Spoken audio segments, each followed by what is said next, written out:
All right. Good afternoon, everybody, and welcome to Moneyline MMA edition of your UFC 298, your February pay-per-view picks. Of course, this card headlined by Alex Volkanovski, one of the greatest of all time, fighting Ilia Topuria, his first, the young and up-and-coming champion shot for Ilia Topuria. Before we get too deep into things, let's quickly discuss what happened 2 nights ago. On Saturday night, we had a card at the UFC Apex in which Jose and I both went 2-3. We both hit on a couple of our higher weight picks, but unfortunately, we weren't able to take home above 500 nod. Mainly, it looks like Gregory Rodriguez, RoboCop, that is Moneyline MMA's lock of the week, getting the job done. You know, some people thought the fight might have ended a little early because it was a standing TKO that the ref ended up calling off, but the guy wasn't fighting back. What can you expect? He looked defenseless and then he gave up. Joe Pyfer is quite disappointing. He came out strong in round one. Completely, he was like minus 600 live odds after round one, and he kind of gassed out, and it just seemed like he thought he was going to beat Petrosian or knock him out, and then when he didn't, he just was like, well, now what? And Petrosian just, to his credit, or not Petrosian, I'm getting sidetracked, but his opponent, to his credit, he did a great job with the jabs. It was really the jabs that ended up taking that fight home and did so much damage to Pyfer over the next 4 rounds that it was really at that point, you know, even the commentator booth knew that it was pretty much unanimous against Joe Pyfer. So props, but we did lose that pick. And then the other win for me was Dan Ige. That was a disagreement between Jose and I. No, actually, Jose and I both had Dan Ige. I was, again, looking at the wrong fight, but it was Darius Flowers that I was looking at when I saw the loss category. Darius Flowers was not able to get the job done against Michael Johnson. That was a fight I did not have a pick in. But the fight that I did have a pick in was Robert Brychek, who was able to go the distance. A lot of people thought that fight might end early. Goes the distance, and he just couldn't get it done. So that's a little bit debatable going either way, the decision there, but definitely disappointing for someone who was that confident in Brychek getting the job done. But you can trust me that I will get back to my winning ways like I had with the Molly McCann card. This is going to continue this week because my 5-weight is starting on the main card. My 5-weight, just for everybody that is a new listener, we do our picks here at Moneyline MMA by weight. So we're starting with our 5 most heaviest pick of the card, and that means we're most confident in that fighter winning. And we're going to go down the list of our weights, which is in order of our confidence for that pick. So first weight, 5-weight for me, is going to be Merab Dvalishvili in a bout against Henry Cejudo. This is an interesting matchmaking situation, you know, because really the winner of this fight should go back to getting a title shot. And outside of Corey Sandhagen, really, I think Corey Sandhagen's the one guy who might have a say otherwise. And it depends, too, if Sean O'Malley or Chito Vera win when they fight later on this year, because their fight, I think, is scheduled for UFC 299, if I'm not mistaken. But regardless, this fight has some huge implications, man. And I have my 5-weight on Merab Dvalishvili. I think he is no doubt not exciting fighter-wise. Excuse me. He's the kind of guy who lands 6.5 takedowns a fight, right? And he just kind of takes you down. He suffocates you. He wins by decision. He does have 2 early finishes in his UFC career. 1 win, 1 loss, which was to Ricky Simone of all people back in 2018. That's a tough guy to lose to. Otherwise, Merab has just walked through his opponents.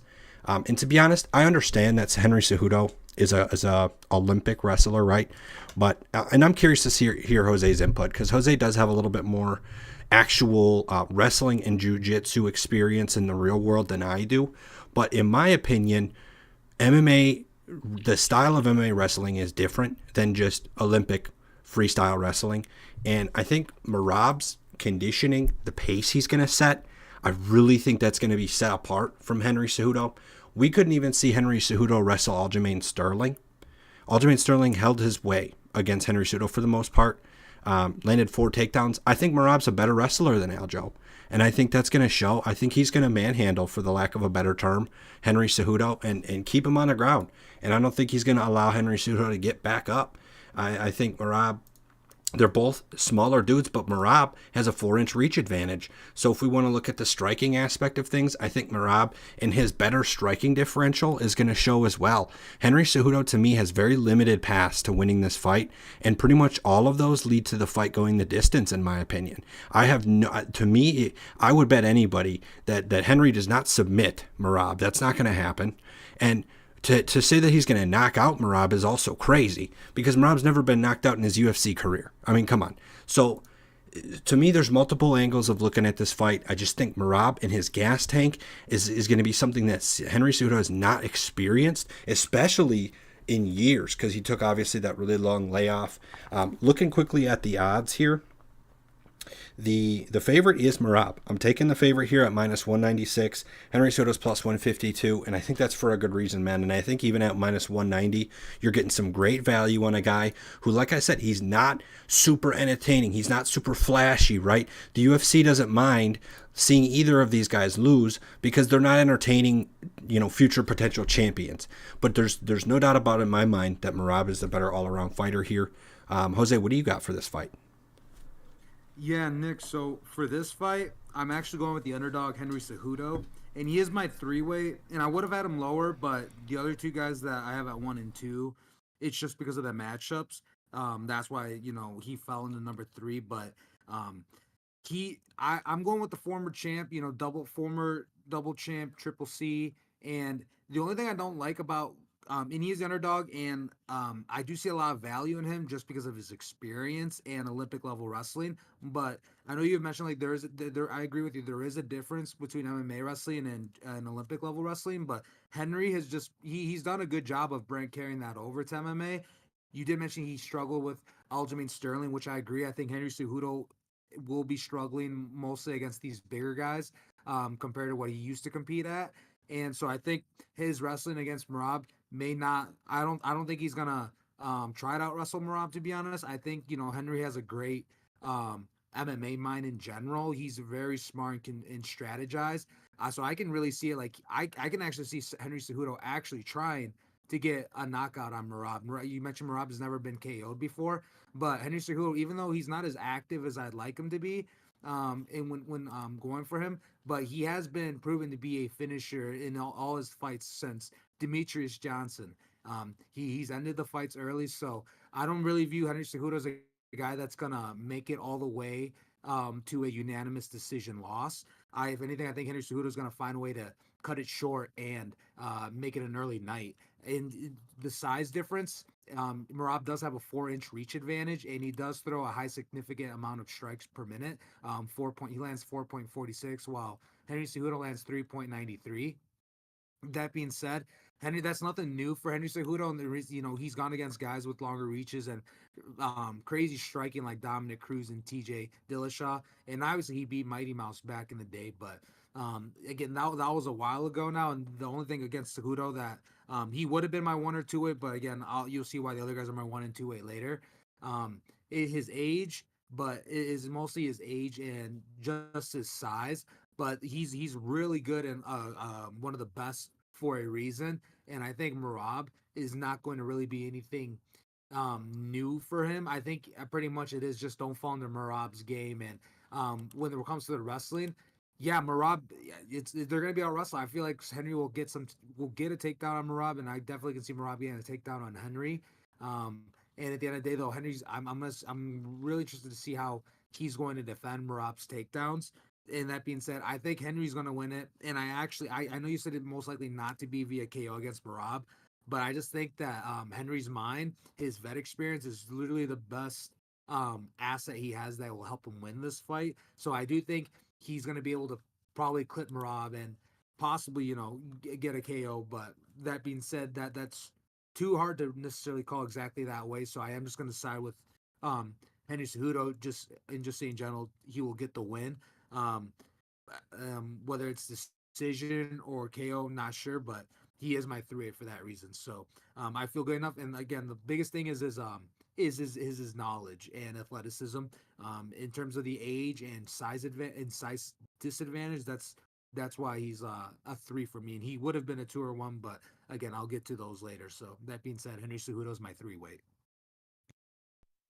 All right, man. Yeah, I can totally understand where you're coming from on the striking aspect of things. I think we both agree at least on how Henry would have to win this fight if he was going to be able to. And I think it's viable if he is able to levy his expertise in his fight IQ. That is the biggest thing I would have a concern against picking him, because there's no doubt that few people in the world possess his unique set of strengths and skills, on top of the fact of his mind, his brain, his ability to listen to his coaches, his ability to make adjustments on the fly. Things like that are second to none.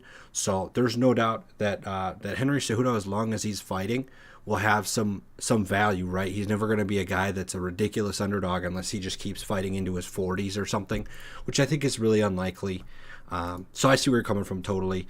One point, just to go back to my end of things with my 5 weight on Marab, though, is I've seen a little bit of media with Henry Cejudo, like talking about like his next opponent, or saying like I'm gonna beat him and then I want a title shot, and like I get that it's a lot of like Henry's personality to just like talk crap and just be a clown to get hype and stuff, but like to me there's some element of like if Henry's looking past Marab, right? If Henry doesn't take this seriously, he really will get rolled. Like it's not even going to be close. Marab is going to come in here and just like Henry needs to take this just as serious as if Marab is the belt holder, is the current champ, or else he won't win this fight, in my opinion. Because Marab is stylistically, I've heard some people say that Marab is stylistically a harder matchup to he's a harder matchup to Cejudo than Aljo was. And I don't know if I necessarily agree with that, because Aljo is such like a backpack, like he's on your back and you're over with kind of fighter. And Marab doesn't have that on his side, but I get where they're coming from, in the sense that the one strength you would really want to lean on Henry would be the wrestling and his MMA strength and his knowledge. Like if it was Cejudo versus O'Malley, right? I'd be like, well, shoot, Henry's just gonna take down O'Malley, blah blah blah.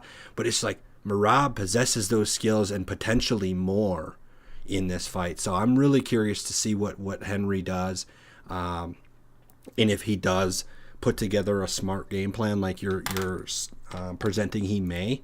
This is going to be a really good fight. Yeah, and, again, Henry, my 3 weight, I would have probably put him 1 or 2, but I think it's fitting where he is at 3 as well. My 3 through 1, I will say, is definitely, I can almost put them all as a 1 if I could. But that being said, yeah, I'm going with the vet, Henry Cejudo. Marab, 33, he is younger, and he's really good. Yeah, so this could be, I can just complete 100% completely wrong, and should have had Marab as my 5 weight as well, but that being said, my 5 weight is the welterweight bout between Ian Gary and Jeff Neal. Right now, Ian Gary is a big betting favorite at minus 245, while Jeff Neal is the betting underdog at plus 186. Jeff Ian Gary, he is my pick, my 5 weight. And the reason is just because how good he looked against Neil Magny. And yes, Neil Magny just came off. It was a tough win because he was pretty much on his way. It looked like to unanimous decision loss to Mike Malott most recently at UFC 297. But he came back and was able to weather the storm and get a last minute TKO against Mike Malott. And, Ian Gary, when he fought Neil Magny, he made it look easy. He just made it look like Neil Magny shouldn't have been in there with him. Ian Gary looked like he was the vet. And before that, he finished Daniel Rodriguez in the first round. And he also had another third round TKO against Kenan Song of March of last year. So Ian Gary, I like that he's an active dude. He's fought 3 times last year. He's a big guy, only 26 years old. While Jeff Neal, on the other hand, I think Jeff Neal's good. He went toe to toe with Shavkat, and he looked good at moments in there against Shavkat, but ultimately got submitted. I can see Ian Gary. I can see Ian Gary possibly getting a submission or a TKO on Jeff Neal. To be honest, I don't really see anything too special that Jeff Neal brings to the table. Besides power, he does have power. 9 out of his 15 wins come via KO/TKO. But same with Ian Gary. And when it comes to the striking, Ian Gary, he lands 6.67 significant strikes per minute, while Jeff Neal lands 5.22. And Jeff actually absorbs more strikes per minute than he lands. He absorbs 5.6 that's how many strikes he absorbs per minute, while Ian Gary absorbs 3.58. So Ian Gary having a higher striking advantage, and he doesn't have a reach advantage, but he is taller. Jeff Neal's 5'11", and Ian Gary's 6'3". So I think Ian Gary's probably going to get the better. I'm going to land more exchanges when it comes to the feet, and I think Jeff Neal, yeah, I think he's just going to get pieced up, especially if he's absorbing more than what he's throwing out. And then when it comes to the wrestling, um, both guys, I would say not. I couldn't really say who's the better grappler in this case because both guys they're stand up guys for sure. And on the feet, I was again Jeff Neal has slight more power, but Ian I think is going to land more shots and it's going to add up. And I can see Ian Gary taking this via TKO or KO within the distance. So I feel pretty good, and I think Ian Gary has a bright future in this division. So that being said, he's my 5 weight. What are your thoughts on this fight, Nick? I like the handicap, man. I agree. My pick on this fight is officially one weight on Ian Gary. So we do agree here, but I'm a lot less confident, it seems, than you are in Ian Gary. There's a couple of things, and I guess it's, I don't know, man. I like that Ian Gary stood in there. He took down Neil Magny a couple of times, and he got the very clear decision, unanimous.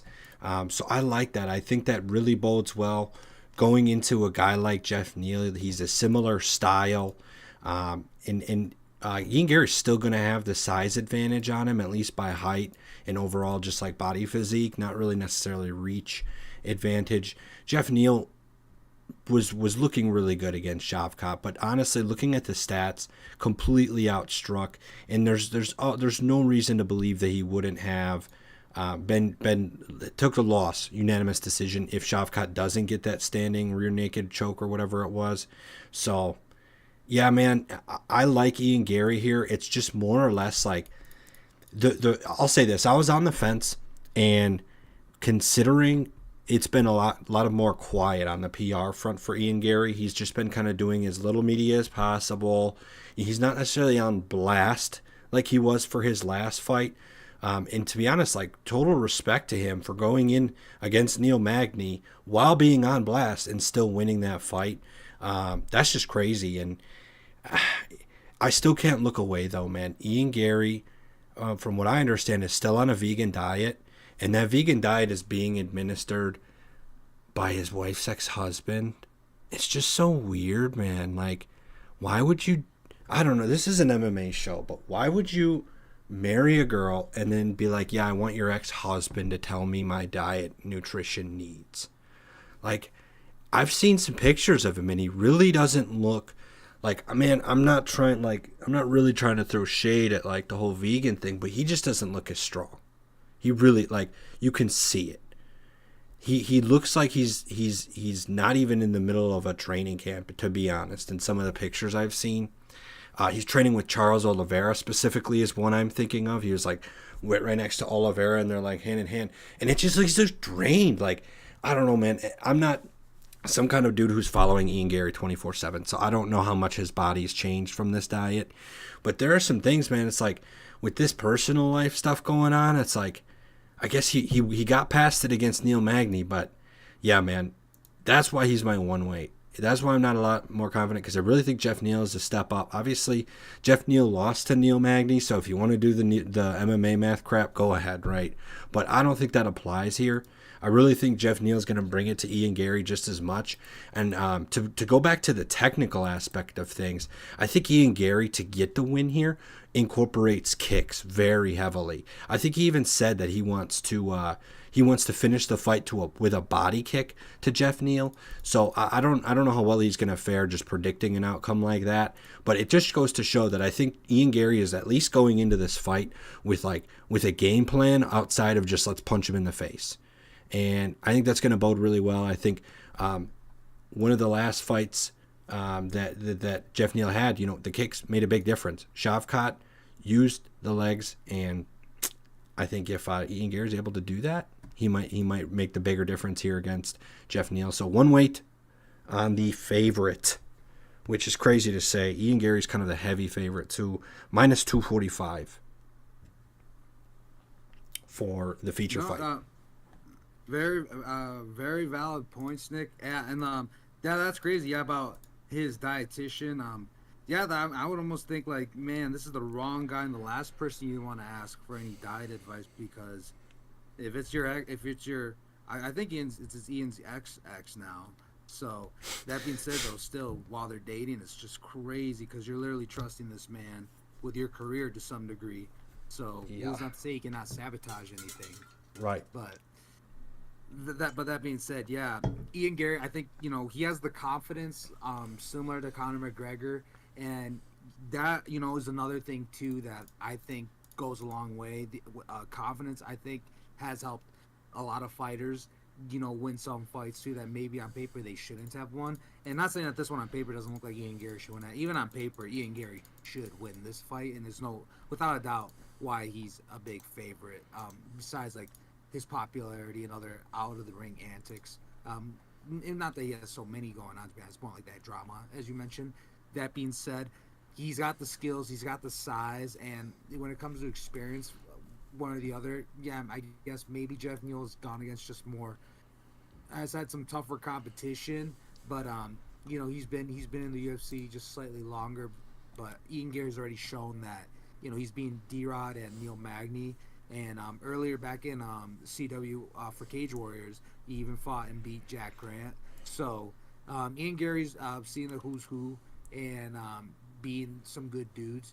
And that being said, I'm going with Ian Gary as my 5-way. I feel really strong about him, but as you mentioned, he's you're not as strong. He's your complete opposite. He's your 1-way. But regardless, this is a fight both Nick and I agree on. It's we both have Ian Gary. Again, he's my 5-weight and he is Nick's 1-weight. Moving on to the 4-weight, I got Roman Kopylov for my 4-weight here. He's fighting Anthony Hernandez. This is really just a scenario where Anthony Hernandez is going to push the pace wrestling. Anthony Hernandez lands over 6.5 takedowns per 3 minutes. It's very clear what his strategy is, and it's very clear that it's been successful for him. He's 4 straight wins against some pretty good fighters too. Marc-Andre Barriault included, who just got a win in Canada. Rodolfo Vieira, submitting Rodolfo Vieira is very impressive, who just finished Armen Petrosyan over this past weekend. So very respectable outcomes here for Anthony Hernandez. But the fact of the matter here is that Roman Kopylov, he did get a unanimous decision loss to Albert Duraev back in 2021. It was his second fight in the UFC, and right after that, he had made a big life decision. He said, I am going to train with my brothers, right? And ever since, he has not gotten taken down in the UFC. He has not necessarily fought anybody with the skill level of Anthony Hernandez at wrestling, but Roman Kopylov has deflected plenty of takedown attempts, 5 against Josh Fremd, for example, and they looked flawless. So it's not that fighters aren't trying to take him down. He's just deflecting the takedowns. Kopylov has denied 10 takedowns since he's lost to Albert Duraev. In fact, more than that. It's like 13. Opponents are 0-13 takedown attempts on Roman Kopylov since he lost to Duraev. I really think he has stepped up his game. I think he's going to stop takedown attempts from Anthony Hernandez and damage him on his way in to make those takedown attempts. I think Anthony Hernandez, after the midway through this fight, is going to be second-guessing taking shots because he's taking damage every time he does, and he's unable to take Kopylov down. Kopylov, in this scenario, is the underdog, not to mention he's plus 158 here. Hernandez minus 205.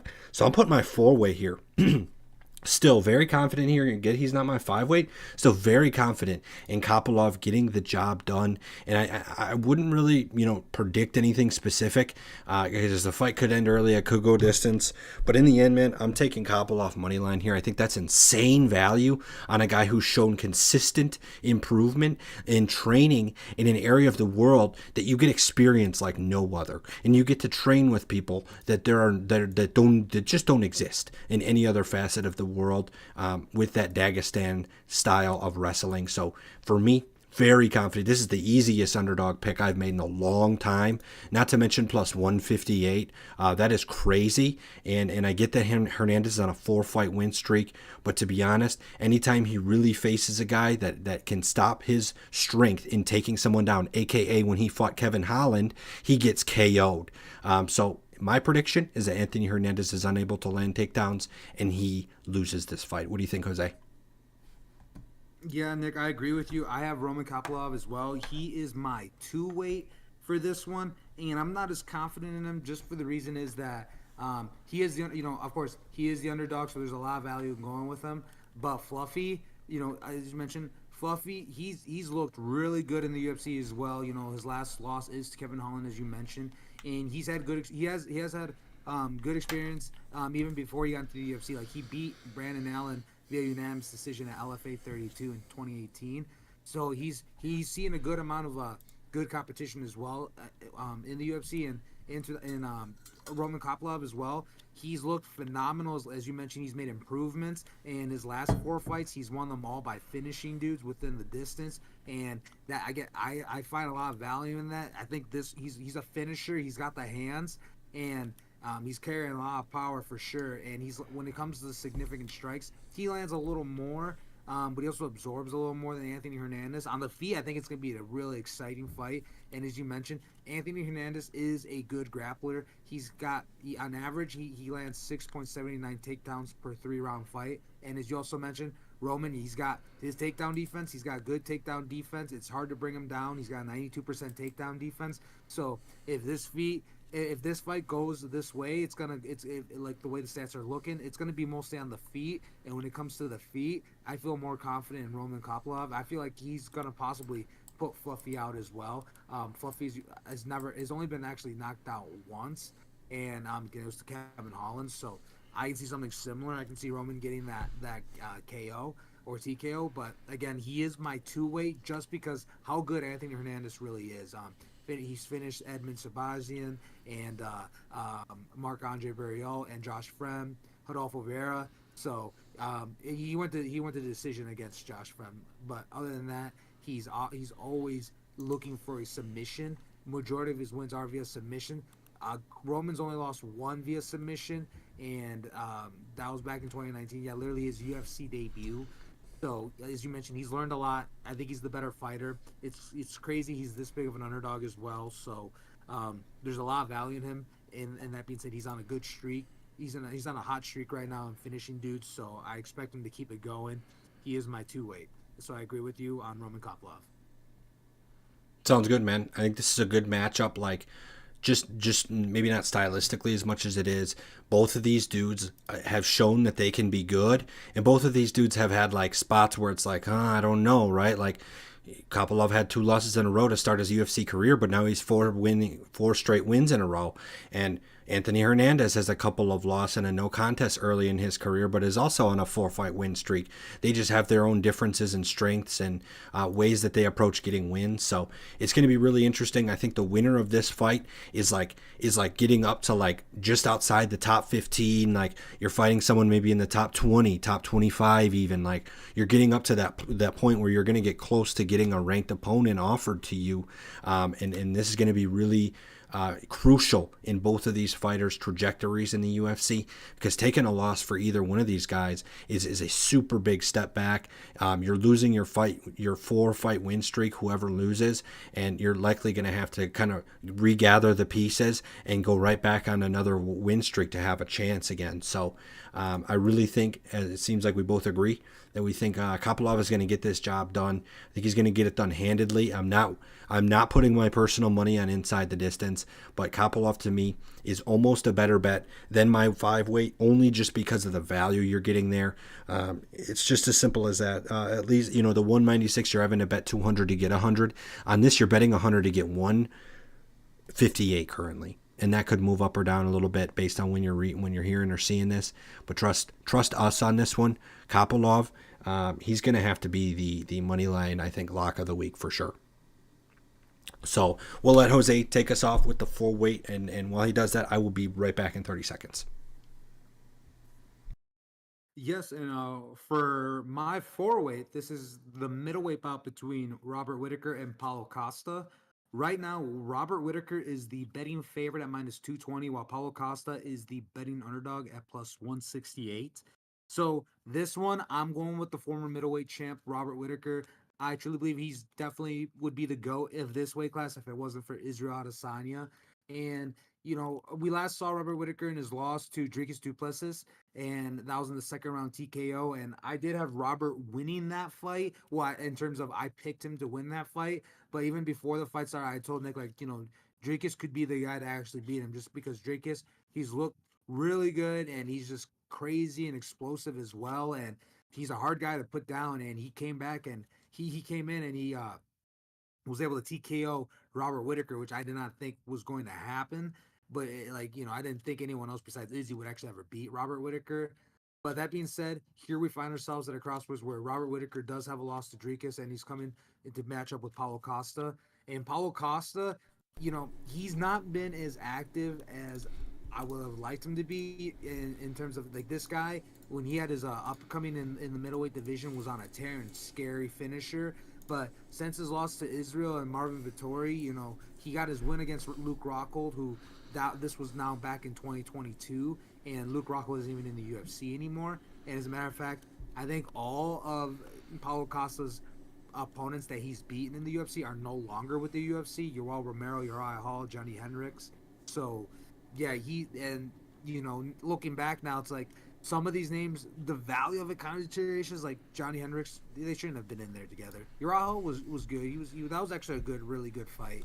Yoel Romero, it was crazy, but Paul Costa definitely should have won that. And Luke Rockhold again, he should have won it. If anything, I'm surprised Luke even made it to the third round, but props to him. That being said, Paulo Costa, I think, we've not seen enough of him, and when he stepped in, has fallen short of being impressive, and does not carry the same mystique of like when he was just almost just making a tear through the middleweight division, just like almost like when Francis Ngannou was coming up. Like this was the guy, like everyone was, like this is the guy that's probably gonna be champ one day, and he's bulldozing through everyone. And now I think Robert Whitaker, this is nothing for him. This is nothing new. He's gone against people like Paulo Costa. He's beaten Yoel Romero multiple times. He's beaten Ronaldo Souza, Derek Brunson, Jared Cannonier. He's beaten these tough dudes that are going to come forward and throw heavy bombs at him. Paulo Costa is not going to be coming at him like Israel Adesanya does. He's not going to be the same. It's not going to be the same level of striking.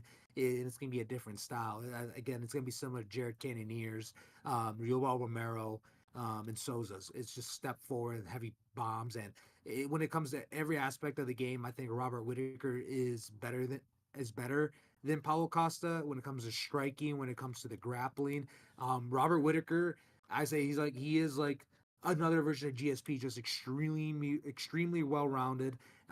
And when it comes to size, he's not as tall as Paulo Costa, and he only has a 1.5 reach advantage. And on paper, it shows that Paulo Costa lands more significant strikes per minute, but Robert Whitaker's just been in the UFC for so long, and landing 4.47 is still really good for how long he's been in the UFC. And when it comes down to that amount he absorbs too, he absorbs 3.39, while Paulo Costa absorbs 6.38. That's just about as much as he's throwing out. And again, that's going to be problematic when he's going against someone like Robert Whitaker, who has a high fight IQ. He's going to be able to pick Paulo Costa up probably in similar fashion to what Israel Adesanya did, but just probably not as flawlessly as Izzy. But I do think Robert Whitaker is going to be able to read Paulo Costa pretty easy. And catch him when he's slipping, kind of like how he did with Derek Brunson, and he caught Derek Brunson slipping, and then Derek started chasing him, and then next thing you know, Robert Whitaker beat him via TKO.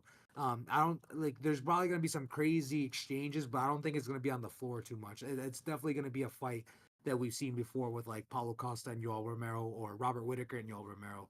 I think it's going to be very similar in these two. I'd be really surprised if Paulo Costa ends up looking better than Robert Whitaker with better striking, better wrestling, and overall dominating him and beating him via unanimous decision if he doesn't knock him out. Like, the only way I see Paulo Costa actually beating Robert is if he catches him and finishes him via KO TKO. Just like it's like it's a catch, like not like he was dominating the whole fight. But that being said, I feel really strong about Robert Whitaker. I think he's a better fighter overall, so that's why he is my four weight. What are your thoughts on this fight, Nick?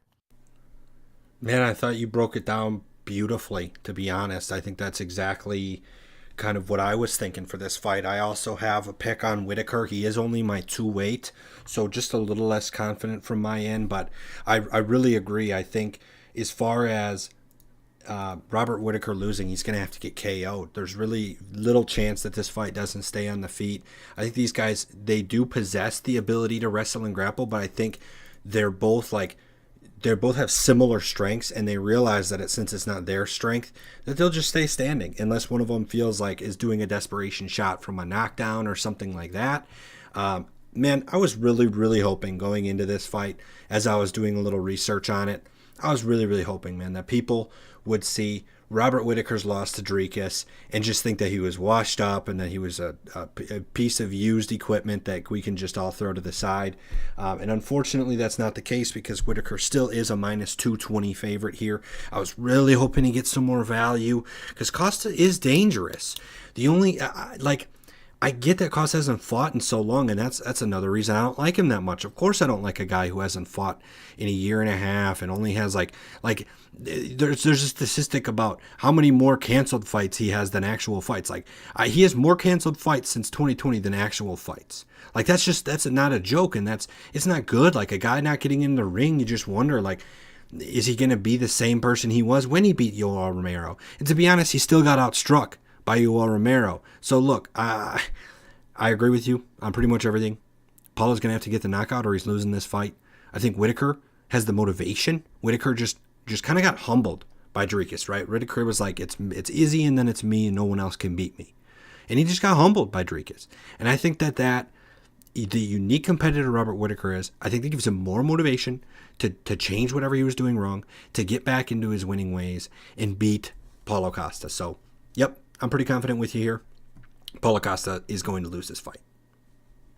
Yeah, that's a great point you make right there, Nick. That Dricus, especially losing to Dricus, like I felt like that was a fight that was definitely winnable for Robert Whitaker, and I feel like it definitely adds like some fuel of like motivation in terms of showing that he's Yep. better than what he was and finishing Paulo Costa, like trying to make a statement.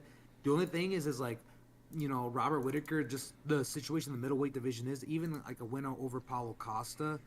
I don't know, like, is Robert Whitaker still get like a middleweight title shot after that? It's just, I think he may have to fight a couple of guys again too. So like, where's his motivation in that? Like, I think one day eventually, he could probably be a contender for the BMF belt too if they ever switch it. Like, how that plays out, but whatever their criteria is for it and how it switches hands. But he may be one of those dudes eventually who will just get a shot at that just because he's so good. He's basically like, he's just clearing out the division still. Like Paulo Costa, like that. This is still just another fight. Like just like not the toughest guy he's gone against. If anything, I think Dricus is better than Paulo Costa for sure. So definitely a fight he should win on paper, and I'm sure like he's more than motivated than ever to beat him.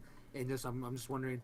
I hope he is motivated for that case because again of the situation in the UFC, I wonder how motivation may fall in terms of like how close, like even if he wins this, is he gonna get the title shot? Because maybe they're still gonna put him up against another three dudes after. But who cares? Like Yeah, that's fact. Whitaker better not be thinking about that, or he's going to lose the fight, dude. You can't. That's what part of my handicap was earlier in the show. Like, if you're sitting here like Henry Cejudo, like after this I better get a title shot. Well, sit the fuck down. And apologies for the swearing, but sit down, dude. You got to win the fight. If I win this, what? Win the fight. So Whitaker Dude, yeah, if Whitaker's sitting here like, oh no, if I don't win Costa, I'm never going to get a title shot again. You had the belt, Robert. He's gotten his flowers. He beat Yoel Romero. He has been the middleweight champion of the world. I don't see him needing any more flowers without earning them. And I think he's going to have the motivation to do that. I'm 100% faithful in him.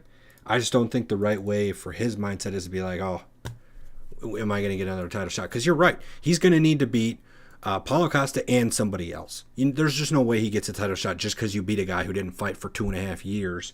And, but I will say the current champion isn't Izzy. So that, I think that's the only thing Whitaker knows and cares about, is it's not Izzy.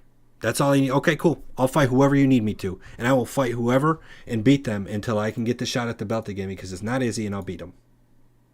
Actually, that's actually makes sense too, because Dricus is the champ, so a rematch between them two would actually make more sense than anything, then for sure. Yeah. So who knows? That'll be an interesting, it's no doubt an interesting conversation, because Izzy is rumored to come back at some point. Blah blah blah. So okay, say Whitaker wins. Say Whitaker knocks out Paulo Costa and just makes it look easy. You still give Adesanya the next title shot if Izzy wants to fight in June or July, right? I feel like you do. So it'll depend. A lot will depend on how Izzy, if he wants to come back or not. And then, from there, the middleweight division isn't really that crazy packed like some of the other divisions are. So maybe it would be Whitaker then.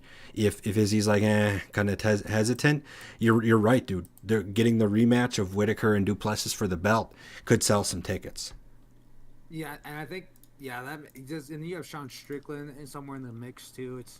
I think things are a little complicated, especially in the top 5 of this division. But yeah, that being said, Robert's got to get that win first, and we're backing him up. He's our guy. He's my 4-weight, and he is your 2-weight. Yep, he's our guy, and Dana already said Strickland's not getting another repeat shot. Strickland's not going to get another belt shot, until he wins a fight himself. And I'm not saying that because I know Dana told me or something. I just am predicting how the UFC works. Dana for sure already said the rematch isn't happening next. The rematch could happen, but I think it's going to require Strickland winning another fight against a top contender, a top 5er, right? Whether it's Cannonier or somebody else. And then maybe you do Whitaker Strickland. Maybe that's what you do. Izzy comes back. You do Izzy for the belt. Right? And then first DDP for the belt, and then you do Robert Whitaker versus Strickland. And then the winner of Robert Whitaker Strickland gets the winner of DDP Izzy. Or something like that. That could at least work so that it feels fair for the next title shot. But yeah, time will tell. And yeah, we both have Whitaker here. Excited to see how that fight goes. Moving on. Jose, I think it's finally time. We get to discuss the main event of the afternoon. We've discussed a few other of the fights, and to be honest, sometimes our shows just run this way, where the main event is just kind of a toss-up, and we're picking our fights based on weight, how confident we are in these picks, and sometimes the main event is just good matchmaking. You're not going to get a main event that has a minus 1,000 odds fighter, unless it's the women's division typically, because it's just how it works with belt fights. It's the 2 best men. It's 2 supposedly best men, at least. So it shouldn't be that big of a difference. We've got Alex coming off of getting KO'd to of course, Islam. That's his last 2 losses. He's never lost at featherweight, only loses at lightweight. And to be honest, man, going back to what I was saying earlier with me really hoping that Whitaker would get downgraded and forgotten about like a used toy when he lost. That's exactly what happened to Volk. That is he loses to Islam. He beats Yair, easily knocks him out. Loses to Islam on short notice. And people are like, he sucks. Who is this guy? I don't even think he's beating Ilia Topuria. And now, one of the best fighters in UFC entire history is an underdog. And I just left some space there because how? That is crazy to me. He is the underdog. The only thing I can sit here and think is maybe because he got knocked out in October. That is kind of a quick turnaround. October 21st to February. It'll be February 17th. So it's 4 months. That is a quick turnaround to be unconscious and then to be back in a professional fight again, at the highest of levels. And I'm just not convinced, man. Ilya is a good fighter, don't get me wrong. But let's take a step here and look at this. Ilya beat Yusuf Zalal in 2020, Damon Jackson, Ryan Hall. Okay, cool. That's a typical path for a new fighter in the UFC. You're getting a couple fights, see how good you are. He moves up and fights Jai Herbert. Okay, that's a little bit better, right? Finding a little bit more recognizable names. Bryce Mitchell. Good fight, right? American wrestler, supposed to be an amazing wrestler, but he chokes out Bryce Mitchell. And then he gets the decision win against KO or bust Josh Emmett. And if you haven't caught already, the reason I'm listing out his previous fights is because where is the war that Ilia Topuria went through? Where is the fighter that Ilia Topuria went against that is a genuine top 5 beast? Like, where's the Max Holloway in this list? I don't see it.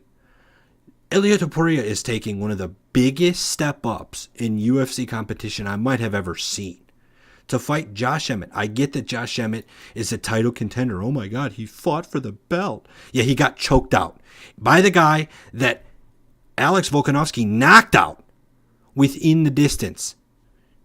Josh Emmett and Volkanovski are so far, they wouldn't even be living on the same planet if the solar system was dictated by the style of UFC fighters. This is just crazy that Alex Volkanovski is the underdog here against a man who has won 6 UFC fights. Alex Volkanovski could wipe his butt with the fighters that Topuria has beat. He could wipe his butt. He could. Who is this? Who is this? Alex has beaten some of the best fighters of UFC history. He's beaten Max Holloway how many times? Beaten Brian Ortega. Looked like his head was going to bust from a choke. But no, he squeezed his way out of it. Man, I don't know how much longer I really need to say. I think this is quite obvious. Volkanovski's the underdog is just ridiculous against any individual in the featherweight division. That is crazy. Give me Alexander Volkanovski. Put the mortgage against it. I don't really know, like, Topuria's literal only shot in my eyes is a head kick or something like that. He's got good range, but even with his 1-inch height advantage, oh no, he has 1-inch height. He has shorter arms, so his legs are going to have to become a factor if Topuria wants to win, and they can. I just don't think he's going to get the shot. He's going to have to do the Leon Edwards to Kamaru Usman to win this fight.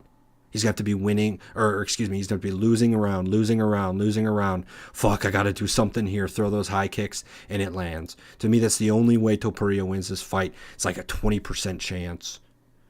I don't know, man. I'm going to quit rambling.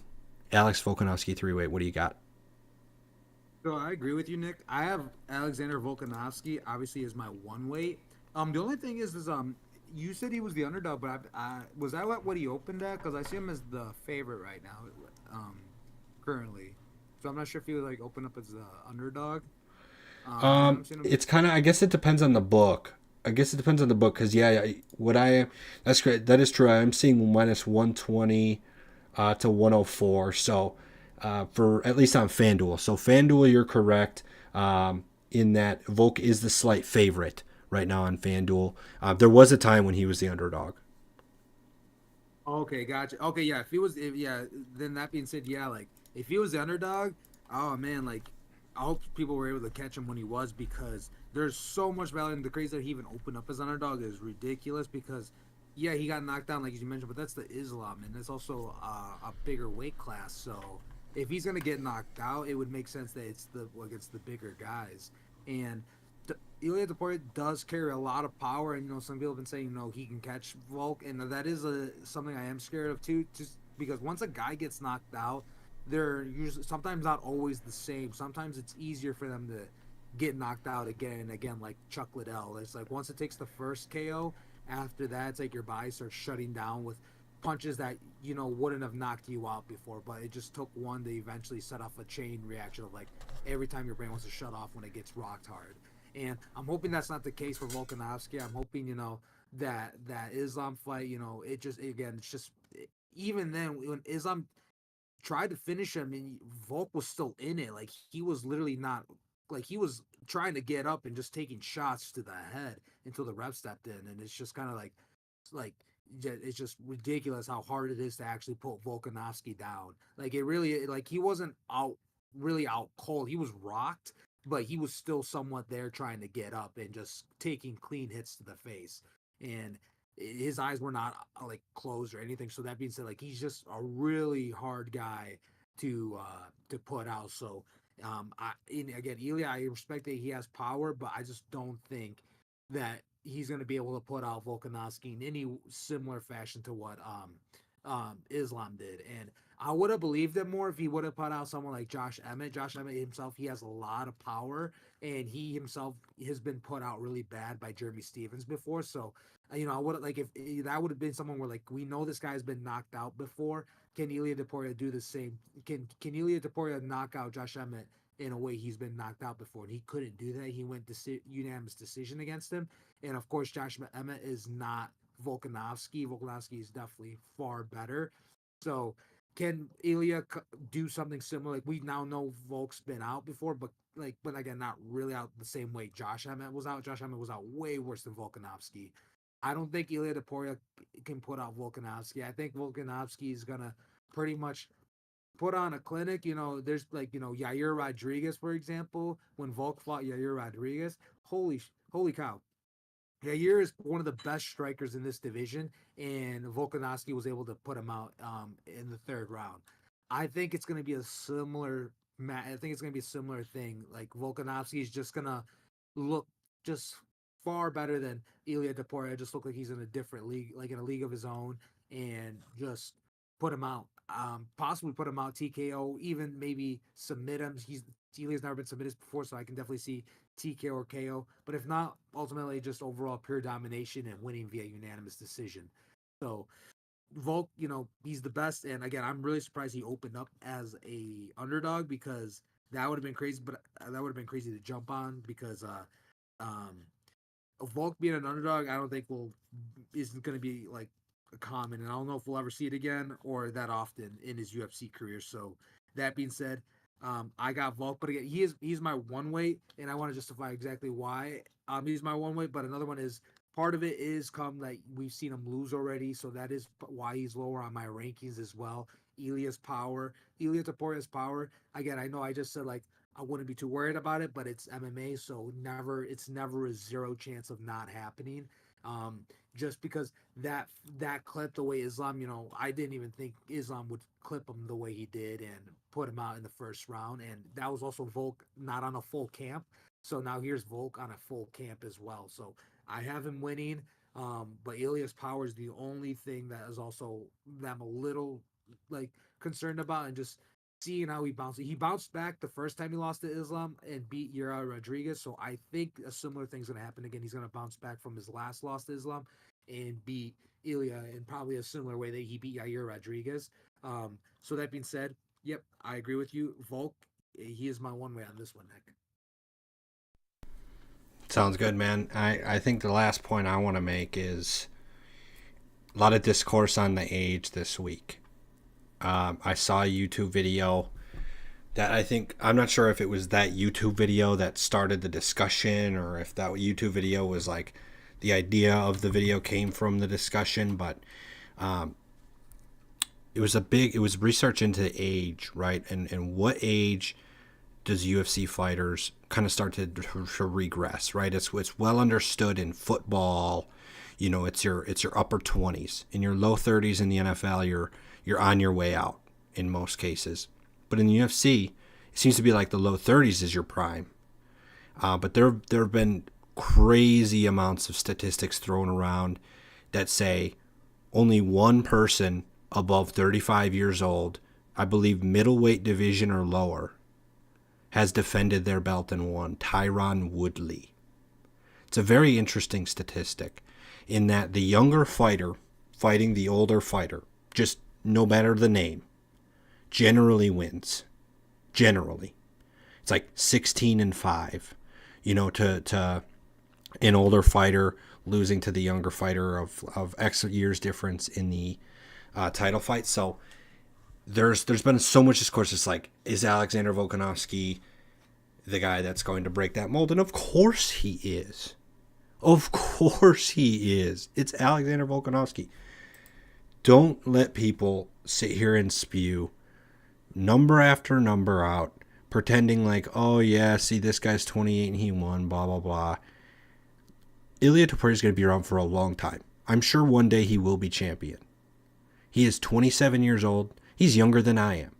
He is literally younger than I am. And I wouldn't consider myself to be old. So he'll be around. He'll have his time. I just do not think his time is this Saturday. He is, without going back around to the things I've already discussed, this is just a new level that Ilia Topuria is going to learn about. And he's going to use that experience in his future title shots. Next time Ilia fights, I will have a lot of money on him, I'm sure. Because it's not going to be Alex the Great Volkanovski. It's going to be some other dude it's going to be Josh Emmett again or something, and it's going to be easy, right? So, that being said, man, we both agree on Volkanovski. That's my second most confident pick. Like, as far as the numbers go, my 5-weight is Merab. I am more confident in Merab winning the fight. But when we're looking at straight money in the value you're getting, Merab, you got to bet 200 to win 100. Alex is basically even. 100 to win 100. I love that. Those are some of the best odds you're ever going to get for Volkanovski until he's 40 years old. Trust me. He's going to win this fight. He's going to gain everybody's respect back. Everybody's going to forget that he got knocked out by Islam, and they're going to go back to saying Alex the Great is the best pound-for-pound fighter, blah, blah, blah. Just mark my words. Simple as that. It's just MMA fans are too biased, right? Too recency biased specifically. And to me, John Jones is still the pound-for-pound number one, and he will be until the day he retires. But you know how UFC fans are. Volkanovski will win this fight, and they will immediately praise him as he's the best ever.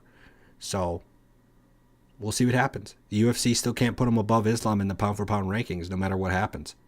So, and you can't tell me that either one of these dudes, you couldn't put Volk plus Islam. Honestly. Maybe. This is an interesting conversation, not for our show. Volk and Islam versus John Jones. That might work because Islam could go for the ankles and Volk could do everything else. But John Jones is 2-3 times bigger than them both. So for them to either one of them to be the better pound for pound, I guess I get that it's like a translation, pound for pound. Still, it's the heavyweight champ of the world, John Jones, the greatest fighter in UFC history. Thanks, everyone, for listening this afternoon. It's a little bit longer of a show than usual. Had only one disagreement, but I think a lot of great information from both Jose and I this afternoon. We're very confident in our lock of the week, which is looking to be Robert Whittaker. Also Roman Kopylov. Robert Whittaker and Roman Kopylov both have same 6 weights from us combined. Might as well parlay them together. And thanks for listening. We will be, as always, back. The UFC is continuing with some heat. After this pay-per-view, we have another fight night coming towards the end of February. So tune in, get the results of our fight picks next week, Monday, and get our picks for the following fight night, Saturday. Thanks, everybody, and have a great week.